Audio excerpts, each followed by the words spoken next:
Law uniform नहीं है, दूसरा लॉ जो है वो अलग अलग टाइम पे चेंज हो रहा है, एक ही क्राइम के लिए अलग अलग सजा हो रही है लोगों को। तो प्रॉब्लम धीरे धीरे ये बढ़ती जा रही थी ब्रिटिशर्स के सामने भी। तो ब्रिटिशर्स ने क्या किया, इस प्रॉब्लम को सॉल्व करने के लिए उन्होंने यूनिफॉर्मिटी लेके आए लॉ के अंदर। यूनिफॉर्मिटी का मतलब ये होता है कि उन्होंने लॉ को ऐसा कोशिश की है कि हम ऐसा लॉ बनाएं जो एक क्राइम के लिए एक सजा दे पाए। क्योंकि राजा क्या करता था, ये देखता था कि सीरियसनेस कितनी है क्राइम में। फॉर एग्जांपल, एक व्यक्ति ने मर्डर किया है, मर्डर करने वाले ने मर्डर इसलिए किया है कि उसकी खुद की जान खतरे में थी, उसने अपनी जान बचाने के लिए सेल्फ डिफेंस में मर्डर किया है। तो राजा क्या करता था, उस मर्डर को हल्की सजा दे के छोड़ देता था या खाली फाइन लगा देता था उसके ऊपर। या फिर मान लो कोई ऐसा व्यक्ति है जिसका मर्डर हुआ है, उसकी समाज में अच्छी रिस्पेक्ट नहीं थी, यानी कि लोग उसको बदमाश कहते थे, गुंडा कहते थे, वो सबको परेशान करता था, ऐसे व्यक्ति का मर्डर कर दिया किसी ने।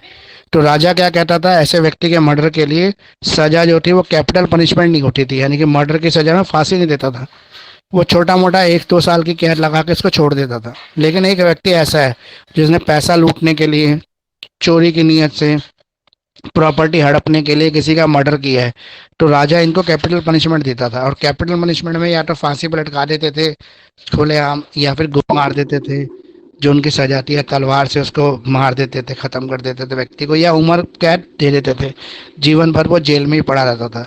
तो ये बहुत सारे अलग अलग लॉ थे, यहाँ पे यूनिफॉर्मिटी नहीं थी। तो ब्रिटिशर्स ये चाहते थे कि इंडिया में एक ऐसा लॉ आए जो यूनिफॉर्म हो, यानी कि सबके लिए एक जैसा कानून हो। तो इसलिए उन्होंने सबसे पहले जो मेयर कोड बनाई थी वो 1687 में बनाई थी मद्रास के अंदर। क्योंकि मद्रास में उनकी सबसे बड़ी जो फैक्ट्री थी, ब्रिटिशर्स जहाँ पे अधिकतर रहते थे, उनकी सबसे बड़ी जो कॉलोनी थी वो मद्रास के अंदर थी सबसे पहले। तो मद्रास में उन्होंने जो कोर्ट लेके आए थे उसे कंपनी कोर्ट कहते थे। ये मेयर कोर्ट कंपनी की मेयर कोर्ट थी। तो कंपनी कोर्ट होने की वजह से 1687 वाली कोर्ट को कंपनी की कोर्ट, मेयर कोर्ट को कंपनी कोर्ट कहा गया। इस ये कोड जो थी, इसके अधिकार क्षेत्र में क्या क्या आता था, इसके अधिकार क्षेत्र में आते थे वो व्यक्ति जो ब्रिटिश गवर्नमेंट की नौकरी कर रहे हैं, या वो व्यक्ति जो खुद ब्रिटिशर्स हैं, जो अंग्रेज हैं, उनसे जुड़े हुए जो भी मैटर होते थे वो ये कोर्ट लेता था। तो 1687 वाला जो मेयर कोर्ट था वो सिर्फ इसीलिए बना था, और उसका जो जुडिडिक्शन था, उसका जो अधिकार क्षेत्र था वो इतना ही था कि वो ब्रिटिशर से जुड़े मैटर लेता था, या ब्रिटिश कंपनी से जुड़े हुए जो लोग हैं उनके लिए वो फैसला देता था। सर यानी कि यहाँ लॉ के जो अंदर। डिसीजन, मतलब हाँ यहाँ जो बोलो। जज होते थे, मेयर कोर्ट के अंदर जो जज होते थे, वो इंडियन होते थे या हाँ मतलब ब्रिटिशर्स के ही होते थे? हाँ, जजेस जो होते थे वो कंपनी सर्वेंट होते थे। कंपनी सर्वेंट का मतलब है ब्रिटिश होते थे, अंग्रेज होते थे 1687 वाले कोर्ट में। Okay sir. ठीक है, तो 1687 वाले कोर्ट में जो भी जजेस होते थे वो कंपनी के वर्कर हो, यानी कि ये लोग भी लॉयर नहीं होते थे, ये लोग भी ऐसे लोग नहीं होते जिन्होंने लॉ की पढ़ाई की हो, ये सिर्फ कंपनी के ऑफिसर्स होते थे। लेकिन जो भी इनको जो ब्रिटिश किंग था उस समय, किंग जॉर्ज था शायद, वो एक लॉ बना के भेजता था, उस लॉ के बेसिस पर ये अपने डिसीजन देते थे। अब हम दूसरे मेयर कोर्ट की बात करें, 1726 वाला जो मेयर कोर्ट था उसके अंदर क्या था कि जितने भी डिसीजंस थे, जो सब थे, वो अब ब्रिटिश प्रोविंसेस के अंदर लागू होने लगे। यानी कि जो इनकी प्रांतीय सरकार होती थी ब्रिटिश ब्रिटेन की, उसके अंदर जो भी लोग रहते थे उस प्रांतीय सरकार में, उन लोगों के ऊपर ये लॉ अब एप्लीकेबल होने लग गए। अब ये खाली उन्हीं के लिए नहीं रह गए थे लॉ जो ब्रिटिशर्स है या ब्रिटिश कंपनी में नौकरी कर रहे हैं, ये लॉ उस ब्रिटिश सीमा के अंदर जो भी रह रहे थे उन सबके ऊपर लागू होते थे। तो ये दोनों मेयर कोर्ट में एक तो ये फर्क था। दूसरा क्या था कि ये जो पहला वाला मेयर कोर्ट था ये सिविल और क्रिमिनल दोनों केसेस सुनता था, और जो 1726 वाला मेयर कोर्ट था वो खाली सिविल केसेस सुनता था। इसके पास क्रिमिनल पावर, क्रिमिनल जुडिक्शन नहीं था, ये फौजदारी मैटर नहीं सुन सकता था, ये सिर्फ दीवानी केसेस सुनता था। तो अगर हम अब इस्टेब्लिशमेंट पढ़ लेते हैं, सबसे पहले इस्टेब्लिशमेंट बताया है इसमें 1726 का जो मेयर कोर्ट था उसका इस्टेब्लिशमेंट बताया है। तो मेयर कोर्ट जो 1726 था, इसके अंदर जो भी मेयर होता है। अच्छा, मैं एक चीज़ आपसे पूछ रहा था, क्या मेयर आज भी होता है दिल्ली में, हमारे दिल्ली में या किसी भी शहर में आज मेयर होता है? नो सर, अब तो नहीं होता शायद। अब भी होता है मेयर तो। पहले दिल्ली के अंदर 3 एमसीडी थी, साउथ एमसीडी, ईस्ट और नॉर्थ ईस्ट एमसीडी, तो इन तीनों के एक एक मेयर होते थे। और अब दिल्ली में एक ही एमसीडी हो गई है तो एक ही मेयर होगा। और इस मेयर की सर आज भी कोर्ट होती है। सर लेकिन आपने ये बताया ना कि मेयर को तो किंग्स चलाते थे, और अब तो किंग का कोई मतलब रोल है ही नहीं हाँ, तो इंडिया में। अब गवर्नमेंट चलाती है ना मेयर को, गवर्नमेंट ऑफ इंडिया। अब वो राजा तो गवर्नमेंट ऑफ इंडिया ही बन गई ना, प्राइम मिनिस्टर जो भी होगा देश का, जैसे नरेंद्र मोदी हैं, तो वो सबको गाइड करेंगे, वो सबको लॉ बना के देंगे। तो लॉ मेकिंग बॉडी तो अभी भी है ना। तो आज भी कोर्ट होता है, मेयर कोर्ट आज भी है, लेकिन मेयर कोर्ट आज कौन से केसेस सुन रहा है? सिविल केसेस सुनता है, क्रिमिनल उसके पास नहीं है आज। फॉर एग्जांपल, जो एमसीडी फाइन करती है, जुर्माना करती है, टैक्सेस लगाती है, उसके खिलाफ किसी की कोई शिकायत है तो वो मेयर कोर्ट में लेके जाते हैं। हाउस टैक्स लगाना, पाना, हटाना, माफ करना, ये सारे मेयर कोर्ट के काम है। सर मेयर कोर्ट को तीनों कोर्ट से अलग रखा जाएगा, मतलब हाई कोर्ट, सुप्रीम कोर्ट और डिस्ट्रिक्ट कोर्ट हाँ से? हाँ हाँ। हाँ, इनसे अलग है मेयर कोर्ट। आप कभी जाके देखोगे तो एमसीडी ऑफिस में एक छोटी सी कोर्ट लगती है, जिसके अंदर ये सारे केसेस सुने जाते हैं। उसके अंदर एक पर्टिकुलर जज भी बैठता है, जो मेयर नहीं होता। मतलब मेयर कोर्ट था लेकिन उसका जज मेयर नहीं होता, मेयर आज होता है, लेकिन मेयर की ड्यूटीज अलग होती हैं। तो अब हम 1726 वाला अच्छा। पढ़ लेते हैं।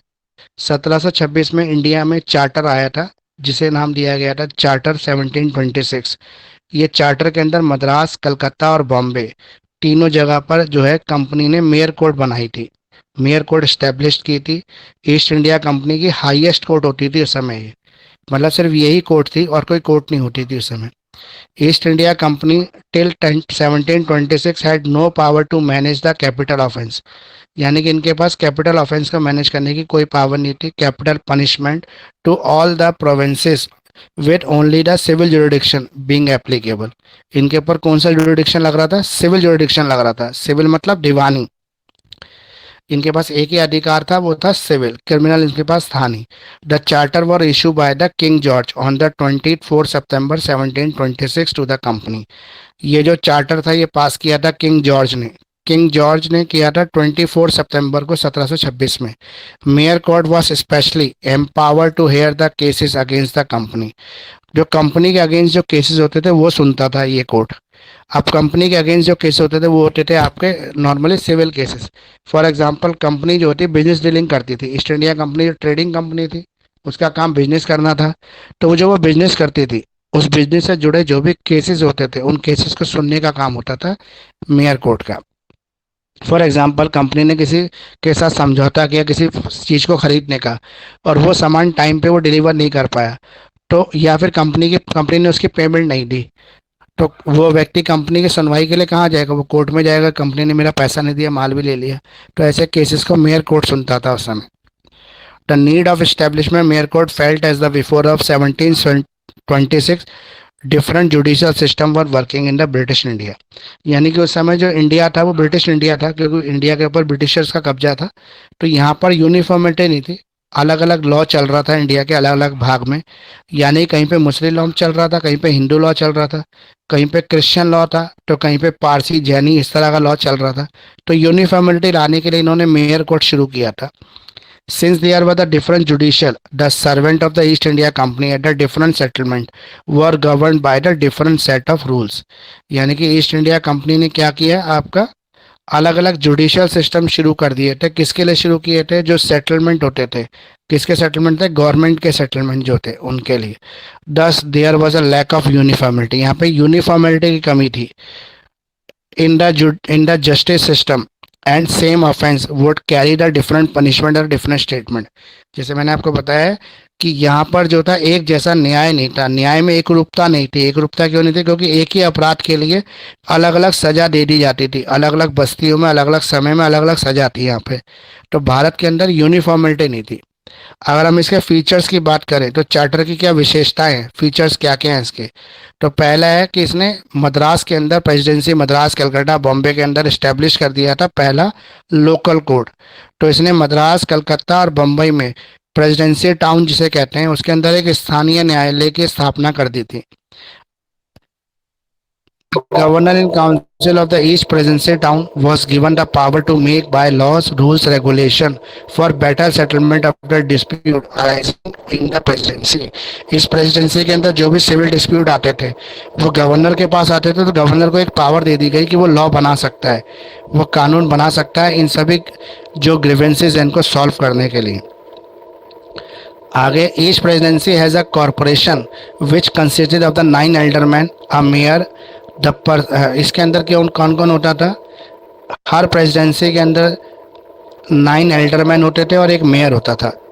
जो ये एल्डरमैन होते थे ये या तो इंग्लिश ऑफिसर्स होते थे एल्डरमैन, या फिर जो लोग उस प्रोविंसेस की यानी कि उस जगह के जो ख्याति वाले लोग होते हैं, जैसे कोई मुखिया है गांव का, या कोई सूबेदार है, या कोई दीवान है जिसकी लोग खूब इज्जत करते हैं, जिसको मोहल्ले में लोग पहचानते हैं, ऐसे व्यक्ति को एल्डरमैन बना देते थे।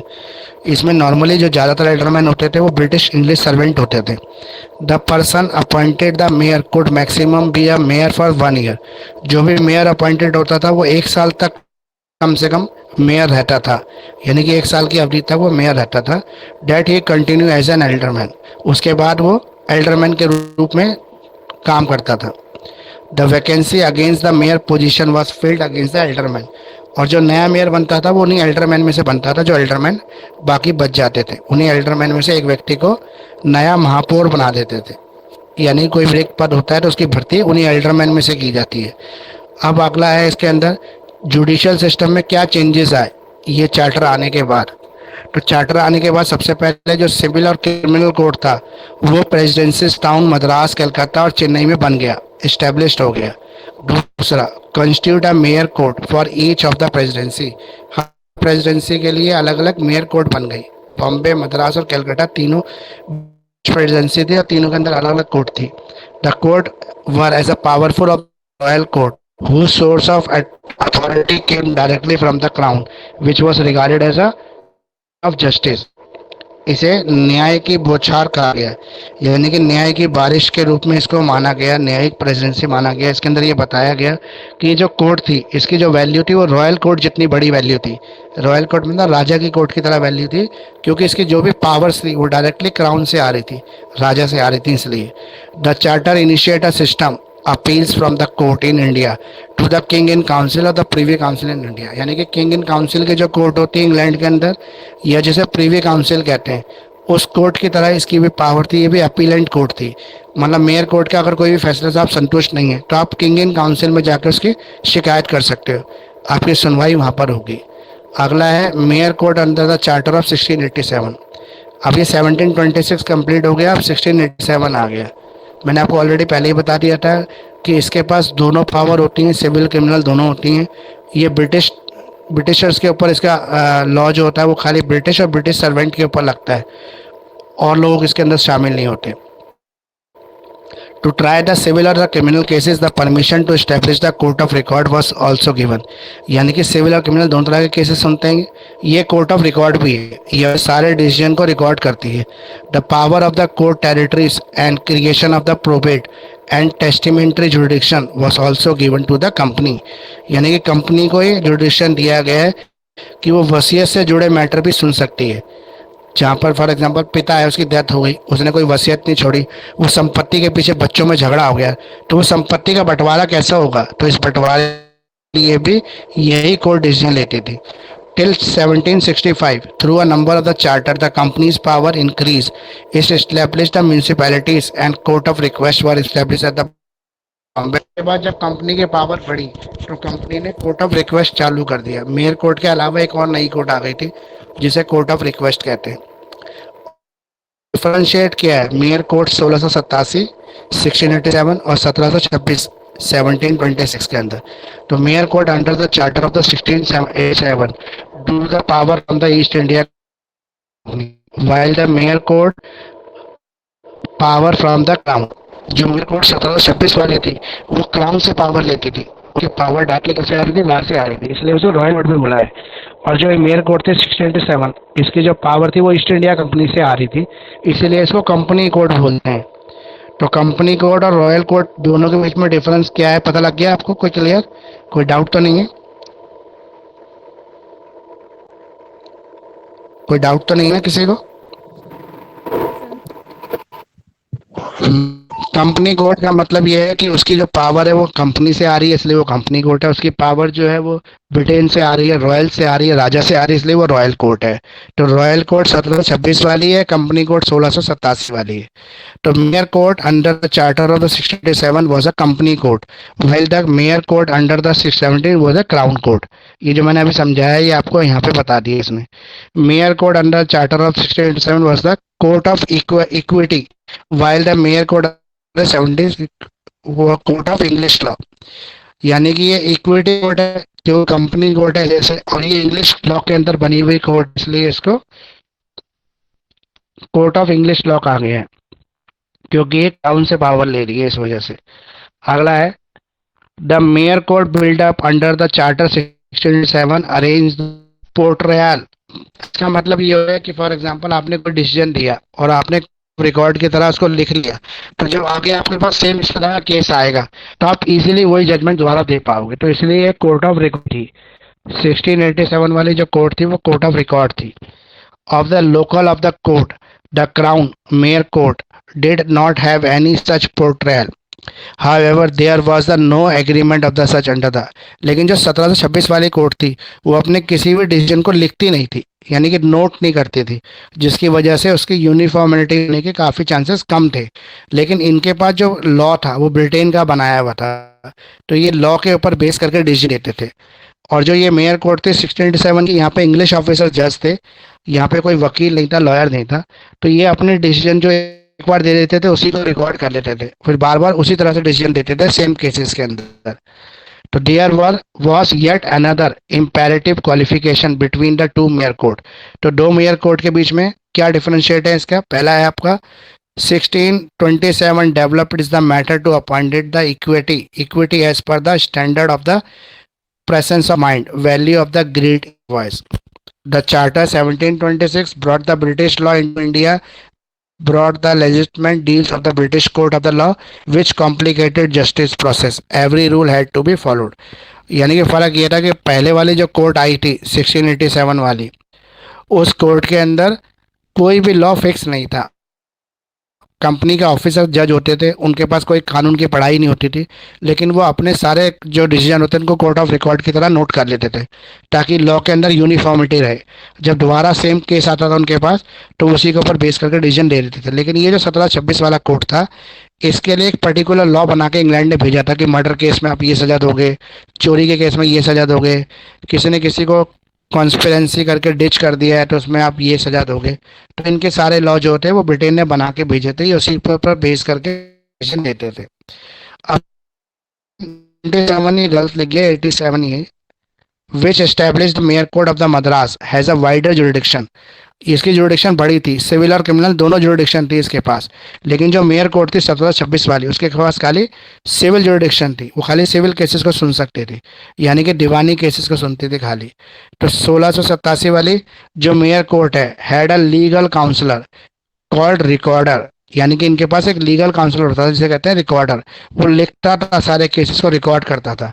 लेकिन 1726 के पास कोई भी लीगल काउंसलर नहीं था, क्योंकि ये कोर्ट ऑफ रिकॉर्ड नहीं थी, ये अपने डिसीजन को रिकॉर्ड नहीं करती थी। अब जो मेयर है, जो मेयर कोर्ट के अंदर मेयर इस्टेब्लिश किया जाता है, उसके पास 12 एल्डरमैन होते हैं 87 वाली के पास, जिसमें से 3 एल्डरमैन जो होते हैं वो इंग्लिश मैन होते हैं, वो अंग्रेज होते हैं। But the governance of the mayor court established under the charter of 1726, जो 1726 वाली है उसमें 12 की जगह 9 एल्डरमैन होते हैं, जिसमें से 7 इंग्लिश मैन है, यानी कि अब इंग्लिश मैन ज़्यादा हो गए। तो इसलिए इसको रॉयल कोर्ट का नाम भी दिया गया है, क्योंकि यहाँ पे ज़्यादा इंटरफेयर अंग्रेजों का था। तो new mayor court was more English nature, ये इंग्लिश नेचर ज़्यादा थी, इस पर कमांड और कंट्रोल सारा इंग्लैंड का था। अब है कोर्ट ऑफ रिक्वेस्ट। अब एक और कोर्ट ऑफ रिक्वेस्ट बना दी थी 1726 के अंदर, जिसके अंदर जो भी केसेस 15 रुपए से ज़्यादा के होते थे उन केसेस को ये कोर्ट सुनती थी। 15 रुपए तक के केसेस को, हाँ 15 रुपए तक के केसेस को सुनती थी, अप टू 15 रुपीज़। अब ये 15 रुपये समझ के चौंकना मत, क्योंकि 1726 की बात हो रही है, उस समय 15 रुपए के केसेस पर भी बिजनेस होते थे। यानी कि 10 रुपये 15 रुपये में भी बिजनेस हुआ करते थे और ये बड़ा अमाउंट माना जाता था। It also involve the cases relating to the poor people with the small claims who can not afford to pay the expenses of the litigation of the mayor court. अब मेयर कोर्ट में जाने के लिए एक fees लगती थी, उस fees को गरीब आदमी दे नहीं पाता था, तो इन्होंने क्या किया, उसके लिए एक रास्ता निकाला, कोर्ट ऑफ रिक्वेस्ट बना दी जो छोटे छोटे केसेस को सुनती थी, ताकि जो मेयर कोर्ट का खर्चा है उनको ना उठाना पड़े। अब इसकी शॉर्ट कमिंग क्या है, 1726 वाली मेयर कोर्ट की क्या कमी है? Mayor court lost it autonomy and independence, यानी कि इसने अपनी ऑटोनॉमी और इंडिपेंडेंस खो दिया था। ये कंट्रोल में थी, किसे कंट्रोल में थी? ये ब्रिटेन की कंट्रोल में थी। लेकिन 1687 वाली जो कोर्ट थी वो फ्री थी, वो इंग्लिशमैन खुद अपनी विल से, अपनी पावर से चलाते थे उसको। अगला है, mayor code was divided from entertaining case action between the native until both parties approached to the court. The criminal court were completely official ruled as the office of the governor and council. यानी कि 1726 के अंदर जो court थी वो खाली civil matter को सुनती थी और जो क्रिमिनल मैटर होते थे वो गवर्नर एंड काउंसिल कोर्ट में जाते थे, तो उसके लिए मेयर का कोई भी इंटरफेयर होता नहीं था उसके अंदर। अगला है, mayor court council member were either the company worker और the English dealer. Mayor court के जो काउंसिल मेंबर होते थे या तो वो कंपनी के वर्कर होते थे या वो इंग्लिश डीलर होते थे, who were dependent on the company's policy to stay in India. वो कंपनी की पॉलिसी के ऊपर डिपेंड करते थे कि वो कितने दिन इंडिया में रहेंगे, तो जब तक वो इंडिया में रहते तब तक वो मेंबर बनते रहते थे इसके। जैसे ही वो इंडिया छोड़ के चले जाते थे तो उनकी मेंबरशिप खत्म हो जाती थी, उनकी जगह नया एल्डरमैन आ जाता था। The mayor court was designated to work with the freedom and the independence, but due to the constant pressure from the company, the freedom and autonomy was impugned। यानी कि यहाँ पर इन कोर्ट के पास कोई भी freedom ज़्यादा था नहीं, नॉर्मली ये फ्री थे काम करने के लिए, लेकिन इनके पास ब्रिटिश का एक कंट्रोल था।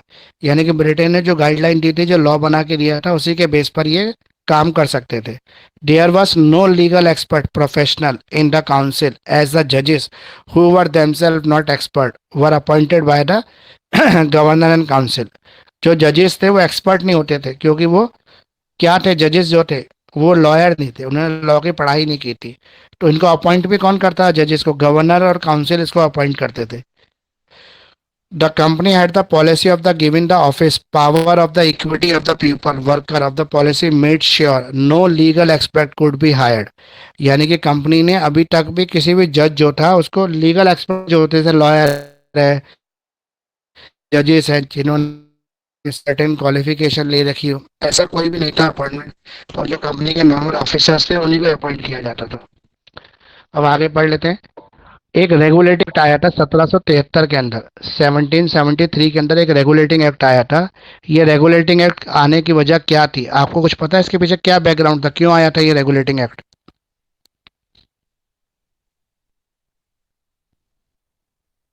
सर टेररिस्ट को कंट्रोल करने के लिए। नहीं नहीं, टेररिज्म उस समय था इंडिया के अंदर, ये तो इंडिया की बात हो रही है ना। मैंने आपको एक घटना बताई थी पिछली बार कि जब ईस्ट इंडिया कंपनी इंडिया में रूल कर रही थी ना, तो उसके जितने भी ऑफिसर्स होते थे, जो ऑफिसर बन के आते थे कंपनी के, वो तो बहुत अमीर हो जाते थे। उनके पास 1 से 4 मकान हो जाते थे, गाड़ी तो 2-3 गाड़ियाँ हो जाती थी, पैसा इतना हो जाता था कि वो इंग्लैंड जाके खूब ऐश करते अय्याशी की ज़िंदगी जीते थे। लेकिन इनके कंपैरिजन में जो दूसरे लोग थे, दूसरे लोग मतलब जो ब्रिटेन था, उसको पैसा देने के लिए कंपनी के पास पैसा नहीं था। कंपनी कहती थी उसके ऊपर कर्जा बढ़ता जा रहा है, क्योंकि कंपनी दिन पर दिन फाइनेंशियल बर्डन में डूब रही थी। यानी कंपनी के ऑफिसर तो अमीर हो रहे थे, लेकिन कंपनी दिन पर दिन गरीब होती जा रही थी। इसके पीछे रीज़न क्या था कि जो भी रेवेन्यू कलेक्शन होता था उसके अंदर बहुत ज़्यादा करप्शन चल रहा था। ऑफिसर्स क्या करते थे, मतलब 100 रुपये रेवेन्यू आया तो उसमें सिर्फ कंपनी के खाते में 20 रुपये जमा कराए, 30 रुपये जमा कराए, बाकी 70-80 रुपये अपनी जेब में डाल लिए। तो इस वजह से जो ऑफिसर्स थे वो अमीर होते जा रहे थे और जो कंपनी थी वो गरीब होती जा रही थी। तो ये रिपोर्ट जो है इंग्लैंड पहुंच रही थी बार बार। तो जो इंग्लैंड का राजा था उसने ये सोचा कि क्या रीज़न है कि जिस भी ऑफिसर को हम इंडिया अपॉइंट करते हैं वो तो अमीर हो जाता है, लेकिन कंपनी हमेशा रोती रहती है कि मुझे और पैसा चाहिए, मेरे पास पैसा ख़त्म हो रहा है, आप मुझे ग्रांट दो। मतलब हेल्प मांगती थी ब्रिटेन की कि मेरे को अगर इंडिया में शासन चलाना है तो मुझे आपको हेल्प करनी पड़ेगी। तो कंपनी को रिवाइव करने के लिए, इस फाइनेंशियल बर्डन से निकालने के लिए, फाइनेंशियल क्राइसिस से निकालने के लिए इन्होंने एक पॉलिसी बनाई जिसका नाम रखा रेगुलेटिंग एक्ट, जिसका काम था रेगुलेट करना। किस चीज़ को रेगुलेट करना? कंपनी की रेवेन्यूज को रेगुलेट करना, इनकम एक्सपेंडिचर को कंट्रोल करना कंपनी के। तो यहाँ पर अब रेगुलेटिंग एक्ट आ गया इंडिया के अंदर, वो आया था 1773 के अंदर। तो ब्रिटिश पार्लियामेंट ने इंडियन टेरिटरीज के लिए, जहाँ पे ईस्ट इंडिया कंपनी का राज था, मेजोरिटी बंगाल के अंदर था इनका राज, तो उसके लिए इन्होंने क्या किया, एक रेगुलेटिंग एक्ट पास कर दिया। इस रेगुलेटिंग एक्ट के अंदर ये बताया गया कि हम ये पता लगाएंगे कि ईस्ट इंडिया कंपनी क्यों बैंकरप्ट हो रही है और उसके जो ऑफिसर्स हैं वो कैसे अमीर हो रहे हैं। ये खोज लगाने के लिए इन्होंने रेगुलेटिंग एक्ट पास किया। तो regulating act was pass in the British parliament, कब हुआ? जून 1773 में। Rectification authorization defining the power of authority of the east India company with respect of the Indian positions. अब इसका बैकग्राउंड क्या है, बराबर बता दिया। ईस्ट इंडिया कंपनी बिजनेस करने के पीछे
बस in serve the financial crisis. India आई तो व्यापार ही करने थी, लेकिन धीरे धीरे ये व्यापार करते करते यहाँ पे शासन करने लगी। जब ये शासन करने लगी तो ब्रिटेन को ये चुभने लगा कि ये यहाँ पे रेगुलेट कैसे कर रही है, मतलब शासन कैसे कर रही है। तो इन्होंने ईस्ट इंडिया कंपनी को धीरे धीरे करके इंडिया से हटा दिया और डायरेक्ट ब्रिटेन कंट्रोल करने लगा इंडिया को, इंग्लैंड कंट्रोल करने लगा। तो 1 मिलियन पाउंड जो हर साल देना पड़ता था, वो देने के लिए पैसा ही नहीं था कंपनी के पास। कंपनी की इतनी मतलब फाइनेंशियल पोजीशन इतनी गिर गई कंपनी के कि ईस्ट इंडिया कंपनी के पास वित्तीय संकट इतना गहरा आ गया कि 1 मिलियन पाउंड जो ऋण उनको देना पड़ता था ना, सॉरी उन्होंने उधार मांगा, 1 मिलियन पाउंड जो है ब्रिटिश से मांगा कि हमें इंडिया में सरवाइव करने के लिए 1 मिलियन पाउंड का कर्जा चाहिए। और ये कर्जा का नाम सुनते ही ब्रिटेन जो था उसने ये सोचा कि ये सबसे अमीर, मतलब इंडिया को काफ़ी ज़्यादा ऐसी जगह माना जाता है जहाँ पे बहुत पैसा आ रहा था, रेवेन्यू कलेक्शन का मेन सोर्स था ब्रिटेन के लिए। तो ब्रिटेन ने कहा कि अगर यहाँ से भी हमें पैसा देना पड़ेगा तो फिर हम बाकी कंट्रीज में अपना देश कैसे चलाएंगे, मतलब शासन कैसे चलाएंगे। तो यहाँ पे करप्शन और नेपोटिज्म के एलिगेशन लग रहे थे कंपनी के ऑफिशियल्स के ऊपर। तो एक वर्ड जो है नेपोटिज्म, इस वर्ड का मीनिंग क्या होता है? नेपोटिज्म का मतलब होता है जहाँ पे आप क्या करते हो, नेपोटिज्म का आप खुद ही बताओ क्या होता है? भाई भतीजावाद, भाई भतीजावाद को कहते हैं नेपोटिज्म। तो किस चीज़ को आप भाई भतीजावाद कहोगे? फॉर एग्जाम्पल मान लो सर मेरी कंपनी डिजर्विंग है, कैंडिडेट को डिजर्विंग डिजर्विंग कैंडिडेट को कैंडिडेट सीट को ना तो देके अपने अपने अपने रिश्तेदार किसी को दे देना, जान सकते हैं। जानकार को, रिश्तेदार को दे देना। तो इसे कहते हैं भाई भतीजावाद। तो ये बढ़ रहा था कंपनी के अंदर। जो भी ज़्यादा पैसा जहाँ आने की जगह जो होती है ना, वहाँ पे अगर अपॉइंटमेंट खाली होता था, एक ऑफिसर रिटायर हो रहा होता था, तो वो अपने किसी जानकार को अपॉइंट करके चला जाता था अपनी जगह पर, क्योंकि वहाँ पहले उसने लूटा है, वो कहता है आप भी लूटो और पैसा बनाओ इसके अंदर। तो there was a terrible famine in the Bengal were the huge population of the, Bengal में एकदम से जो है बहुत बड़ा मतलब सूखा पड़ गया था बंगाल के अंदर। और उस सूखा पड़ने के बावजूद भी जो ब्रिटेन था, जो ईस्ट इंडिया कंपनी थी, वो लगान मांग रही थी उनसे। एक फिल्म आई थी ना, आपने देखी होगी, आमिर खान की एक फिल्म आई थी लगान। लगान। यस उस सर। लगान फिल्म में दिखाया है ना कि जो ब्रिटिश अंग्रेज अफसर हैं वो कहते हैं, वो ये कहते हैं कि हमारे इस बार बारिश नहीं हुई तो सूखा पड़ गया है चारों तरफ, उसकी वजह से हमारे पास पैसा नहीं है टैक्स का देने के लिए। तो वो कहता है कि लगान तो आपको देना पड़ेगा, लगान आपको देना पड़ेगा। और जब वो कहता है, आमिर खान उससे कहता है कि लगान बचाने का क्या तरीका है, तो वो कहता है आपको हमारे साथ क्रिकेट खेलना पड़ेगा। अगर तुम हमें इस गेम में हरा दोगे तो आपका हम सारा लगान माफ कर देंगे, वरना आपसे दुगना टैक्स लेंगे। तो ये फिल्म की कहानी है, लेकिन हकीकत में ऐसा भी होता था इंडिया के अंदर। मतलब क्रिकेट कोई नहीं खेलता था, लेकिन वो टैक्स नहीं छोड़ते थे अपना, चाहे कैसी भी परिस्थिति आ जाए, चाहे कितनी भी वर्ष कंडीशन आ जाए तो भी। अब इंडिया के अंदर जो था डुअल सिस्टम चल रहा था एडमिनिस्ट्रेशन का। एक तरफ कंपनी चल रही थी, कंपनी का अधिकार क्या था, व्यापार करना। और एक तरफ कोर्ट ले आए थे इंडिया के अंदर, जो क्राउन था उसने कोर्ट सिस्टम लागू कर दिया था। कोर्ट सिस्टम में सिविल और क्रिमिनल दोनों तरह के मैटर साथ साथ सॉल्व किए जा रहे थे। जो नवाब होता था, जैसे निजामत होता है, इनको अपॉइंट कर दिया टैक्स के लिए। साथ साथ ये जो नवाब और निजामत होते थे, ये सिविल और क्रिमिनल केसेस को भी सुनते थे कंपनी की तरफ से। यानी कंपनी का इंटरफेयर अब सब चीज़ों में धीरे धीरे बढ़ रहा था। कंपनी जो है कंपनी ना रहकर एक रूलिंग गवर्नर पार्टी बन चुकी थी इंडिया के अंदर, शासन व्यवस्था चला रही थी। Lawless increase in the Bengal, Bengal के अंदर कानून का बिल्कुल खत्म हो चुका था। मतलब कानून का कोई अस्तित्व नहीं था उसके अंदर, सब कुछ जो था वो कानून विहीन हो चुका था। The defeat of the company against the Mysore of the Hyder Ali, Hyder Ali जो नवाब था मैसूर का, वो हार गया था कंपनी से, जिसकी वजह से जो मैसूर के दीवानी राइट थे, लगान वसूलने का अधिकार, वो भी कंपनी के पास आ गया। अब कंपनी मैसूर से भी टैक्स ले सकती थी। Provision of the regulating act, अब इस रेगुलेटिंग एक्ट में क्या क्या चीज़ें लाई गई थी वो समझ लो एक बार। जो इसमें बताया गया था, जो कंपनी है उसके पास अभी अधिकार रहेगा इंडिया का, लेकिन उसके अधिकारों को कुछ लिमिटेशन दे दी गई। कंपनी के पास से कुछ पावर हटा ली गई। उस पावर के में हटाने में सबसे बड़ा रीज़न ये था कि जो गवर्नर था, जो डायरेक्टली कंट्रोल होता था गवर्नर किससे, क्राउन से, उसके पास पावर बढ़ा दी गई और कंपनी के पावर को लिमिटेड कर दिया गया। अब गवर्नर जो था वो कंपनी का मतलब कंपनी के ऊपर नजर रखने का काम भी करता था। The act provide the appointment of the governor general along with the counsellor in the presidency of the fort William, jointly called the governor general in council. यानी कि गवर्नर को अपॉइंट कर दिया गया इंडिया के अंदर, और गवर्नर जो था वो कहाँ बैठता था, कलकत्ता के किले के अंदर, जिस किले का नाम था फोर्ट विलियम, जो इन्होंने बंगाल के नवाब से छीना था। उस किले के अंदर अब बैठता था गवर्नर जनरल, और गवर्नर जनरल का नाम क्या था, Warren Hasting. Warren appointed as the governor general of the presidency town fort William, fort William के अंदर जो गवर्नर जनरल था उसका नाम था Warren Hasting. Governor council in the Madras and the Bombay were brought under the control of the Bengal, यानी कि अब जो मद्रास था, बॉम्बे था, उनको बंगाल के कंट्रोल में दे दिया गया। अब इन तीनों जगह का जो गवर्नर था वो था वॉरेन हेस्टिंग। एक ही गवर्नर था जो तीनों प्रेसिडेंसी टाउन्स को देख रहा था। The company director were elected for the period of the 5 year and 1/4 of the them were retired every year. Company के जो डायरेक्टर होते थे, यानी कंपनी के जो मालिक होते थे, उनकी अपॉइंटमेंट 5 साल के लिए होती थी, और 5 साल बाद 1/4 डायरेक्टर रिटायर हो जाते थे। They could not be reelected, जिनको री इलेक्ट करना पॉसिबल नहीं था। The company director were directed to make the public all correspondence on the revenue, civil and the military matter with the Indian authorities before the British authorities। यानी कि जो company के director थे, ये civil matter, military matter और revenue matter के जो भी अपडेट होते थे वो इंडियन अथॉरिटी और ब्रिटिश अथॉरिटी के साथ शेयर करते थे। Supreme court of the judicial was establish, supreme court आ गया कैलकाटा के अंदर, और सुप्रीम कोर्ट के जो जज थे, पहले चीफ जज, वो सर एलिजाबेथ इम्पाय बन गए थे। जजेस were to come from the England, और ये जज इंग्लैंड से आते थे उस समय। यानी कि अब ये लॉ ग्रेजुएट लोग थे, जिनको लॉ की पूरी नॉलेज थी, वो लोग अब जज बन गए थे। इट हैड द सिविल और criminal जुडिक्शन over the British subject and not the Indian native. इनके पास जो पावर थी वो सिविल और क्रिमिनल दोनों केसेस को ही देख सकते थे, लेकिन सिर्फ ब्रिटिश लोगों के देख सकते थे, अंग्रेजों के। सुप्रीम कोर्ट सिर्फ अंग्रेजों की सुनवाई कर सकता था, इंडियंस की सुनवाई करने का इसके पास अधिकार नहीं था सुप्रीम कोर्ट के पास। अब इसके डिफेक्ट क्या थे रेगुलेटिंग एक्ट के? पहला डिफेक्ट ये था कि गवर्नर जनरल और सुप्रीम कोर्ट की पावर को इन्होंने डिस्ट्रीब्यूट नहीं किया, तो दोनों के पास पावर के क्राइसिस हो गए, दोनों लड़ने लगे। गवर्नर कहने लगा कि वो बड़ी पावर है, और सुप्रीम कोर्ट कहता था कि वो बड़ी पावर है। तो दोनों के जो राइट्स थे वो अलग अलग डिफाइन नहीं थे। It did not address the concern of the Indian population who were paying the revenue to the company. साथ में जो इंडियन पॉपुलेशन थी वो कितना टैक्स दे, उस रेवेन्यू को कैसे कंट्रोल करें, इसकी चिंता किसी को नहीं थी। It it did not stop the corruption among the company official जो करप्शन कर रहे थे उस करप्शन पे भी रोक नहीं लगा पाई governor council court. Supreme court power were not well defined, supreme court की पावर डिफाइन नहीं थी। Parliamentary control sought to be activities of the company prove to be ineffective as there was no mechanism to study the report sent by the governor general in council। तो governor general council के पास report भेजनी पड़ती थी। Governor general जो था company की जो report थी उसको किंग के पास भेजता था हमेशा, कि वो कंपनी जो है किस तरह का काम कर रही है, कैसे काम करती है। कंपनी के ऊपर नजर रखने के लिए इसकी अपॉइंटमेंट की गई थी, क्योंकि कंपनी के जो ऑफिसर्स थे वो लगातार अमीर हो रहे थे, कंपनी दिन पर दिन गरीब होती जा रही थी इस वजह से। अब जो कॉन्फ्लिक्ट था वो कॉन्फ्लिक्ट क्या था, सुप्रीम कोर्ट के बीच में और सुप्रीम काउंसिल के बीच में, यानी कि गवर्नर कोर्ट और दूसरी तरफ जो कोर्ट थी सुप्रीम कोर्ट, उनके बीच में हमेशा कॉन्फ्लिक्ट चल रहा था कि कौन बड़ी पावर है, सुप्रीम कोर्ट बड़ी पावर है या गवर्नर की कोर्ट बड़ी पावर है। तो इसके लिए एक लैंडमार्क डिसीजन आया था, काशी जुर्रा केस। कौशी जुर्रा केस मैंने आपको समझाया था, अगर आपको याद हो तो। याद है ना, कौशी जुर्रा केस समझाया था मैंने आपको। क्या हुआ था इस केस के अंदर?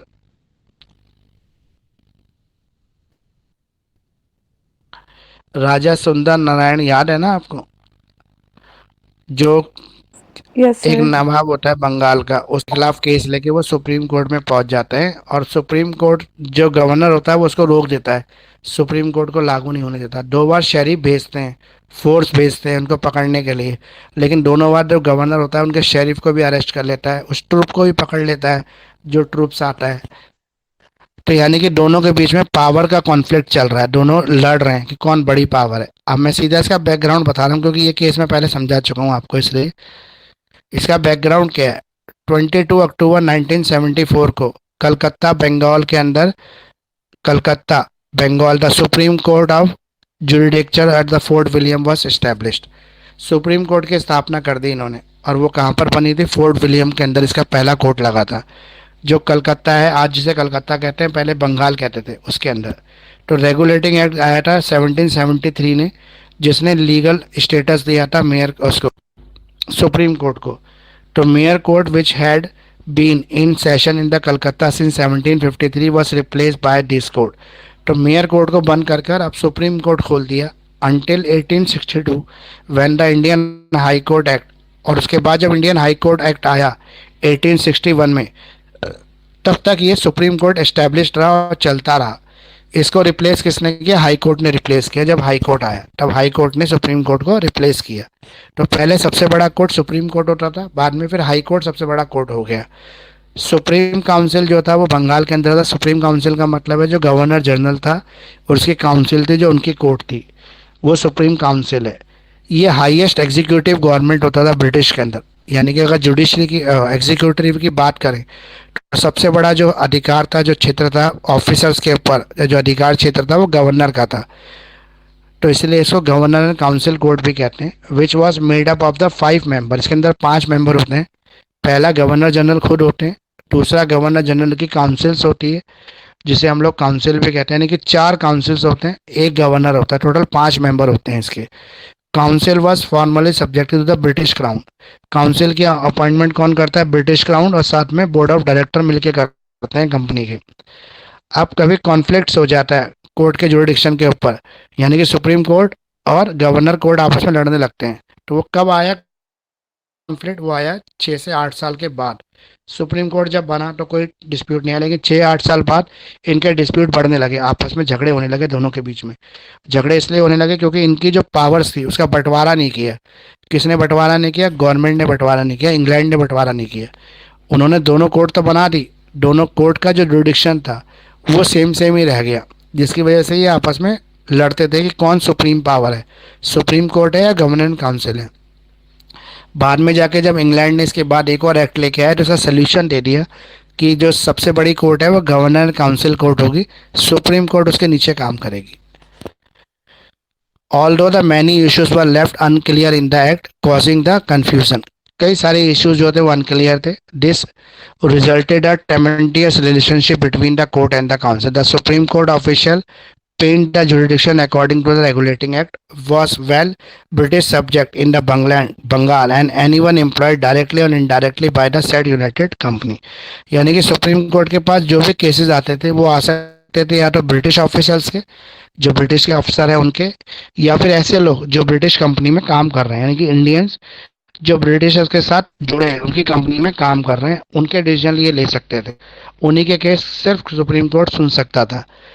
The confirmation between the court and the Governor General become the inevitable because the word directly or indirectly could be implied practically everyone who worked for the company।